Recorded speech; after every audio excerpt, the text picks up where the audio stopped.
Hey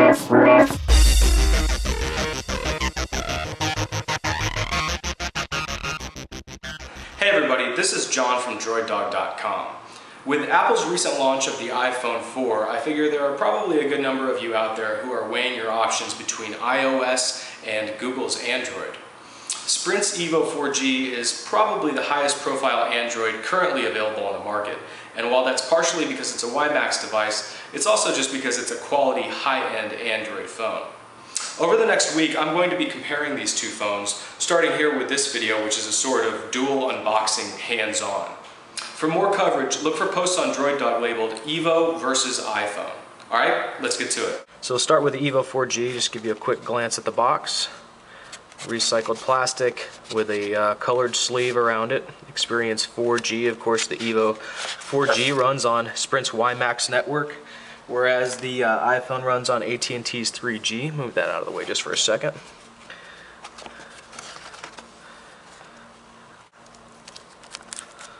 Okay, and then we have the red 1500 milliampere hour battery.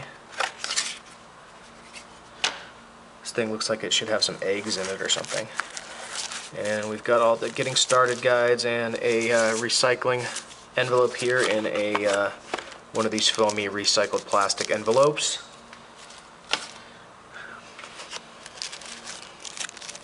And a charging and data cable that is standard USB to micro USB. And here we have, if I can get it open, HTC's slick looking power adapter, which takes standard USB. Now hopefully it will not try to boot up when I pop the battery in, because I want to start the iPhone and the Evo at the same time. It'll be a first boot basically. Like I said, the iPhone was activated in the store, but I want to have a little race before I put that in. Let you see the micro SD card. Wow, that's a interesting way to pop it in there. Well, we'll take a look at that later. And now for the iPhone.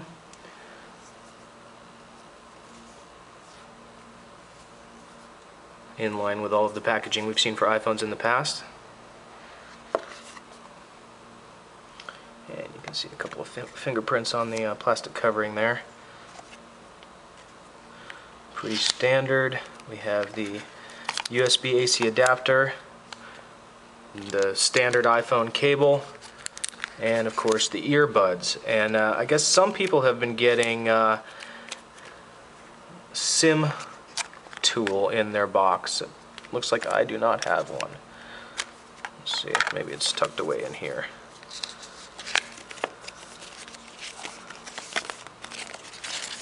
Nope, just the fingertips. That's pretty clever. So I guess that's one point for iPhone right there, that it comes with headphones and the Evo 4G does not. That's an interesting decision.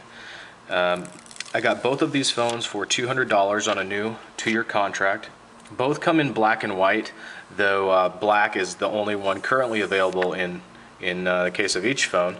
You can pre-order your Evo 4G white, and iPhone, I'm not sure what the status is. I guess we're just waiting to hear more on that. Of course, the iPhone has this beautiful redesign with the aluminum strap around the outside. It's got a piece of glass on the front, piece of glass on the back, thinner than previous iPhones. And iPhone says that this treated glass is 20 times stiffer and 30 times harder than plastic, though we all saw that video, I think, of the gentleman from iFix Your Eye dropping his iPhone in the parking lot 4 times, and it did shatter on the 4th one. But hey, if you're dropping your phone in the parking lot repeatedly, I don't think you could expect anything less than that. So although the iPhone is thinner than the 4G, it's not a real drastic difference. And actually, you know, the bulge by the camera on the 4G is making probably the most noticeable difference between the thickness of the two. Evo 4G is obviously wider and a bit taller as well. One of the big selling points of the iPhone is this new Retina display, which is 3.5 inches, 960 by 640 pixels. It's a backlit LCD, so it should look good in sunlight. Check back on Droid Dog for a video testing both of these phones in the sun, by the way. The Evo 4G has a 4.3-inch display at 800 by 480 pixels. Both have dual cameras. Take this off here.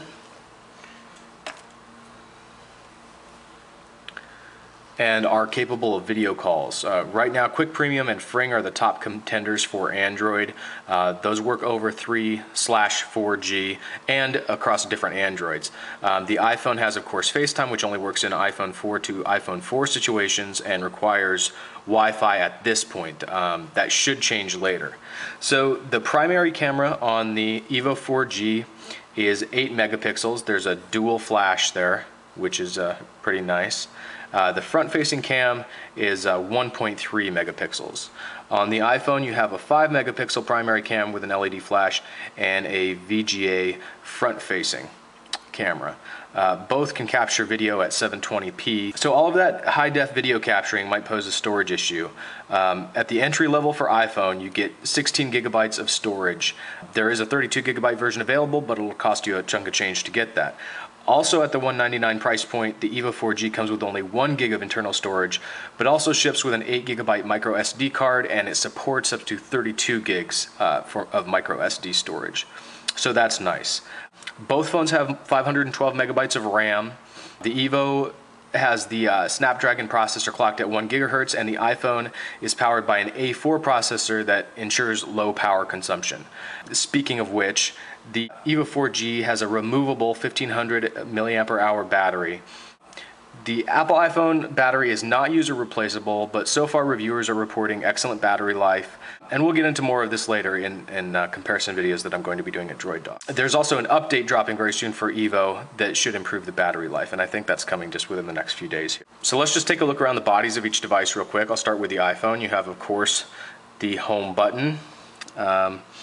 On the left side, you have, instead of a volume rocker, the plus and minus buttons that click, and a redesigned mute switch. On the right side, you just have the micro SIM slot. On the top, 3.5 millimeter audio jack, mic for noise cancellation, power and sleep switch. And of course, that's the docking station point. So there's the phone, very slick looking, feels great in the hand. The glass on the back makes it feel really elegant and luxurious. And of course, it's a beautiful looking device. And the Evo 4G, which is also very slick and elegant looking, has some red accents underneath the kickstand and around the camera lens. You have your home, menu, back, and search buttons on the face. Down the left side of the phone, there's nothing. On the right, you have a volume rocker. That's it. On the bottom, you have the HDMI out. Awesome. And your micro USB in. At the top, there's a power button, 3.5 millimeter audio jack. All right, so I'm gonna boot both of these at the exact same time. We'll see which one starts first, though. It might not be an accurate representation of what we'll see once both phones are set up. But here we go. 1, 2, 3. Hope I got them both there. So of course, iPhone has iOS 4, and the Evo ships with Android 2.1 with HTC's Sense custom user interface.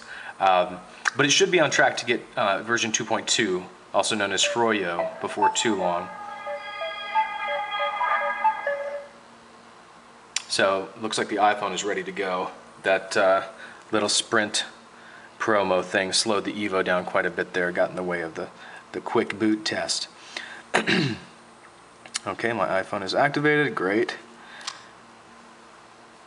To arrange icons, touch and hold any icon until it starts to wiggle, then we know that. Dismiss that. Hands-free activation. I might have to edit this, I'm not sure what it's going to show on the screen.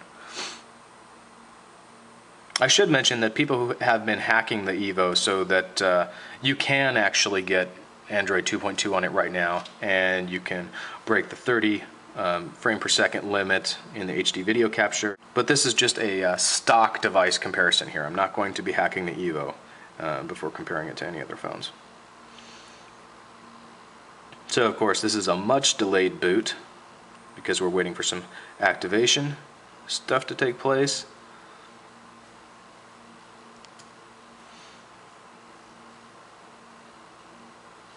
So let's go ahead and start taking a look at the iOS interface here.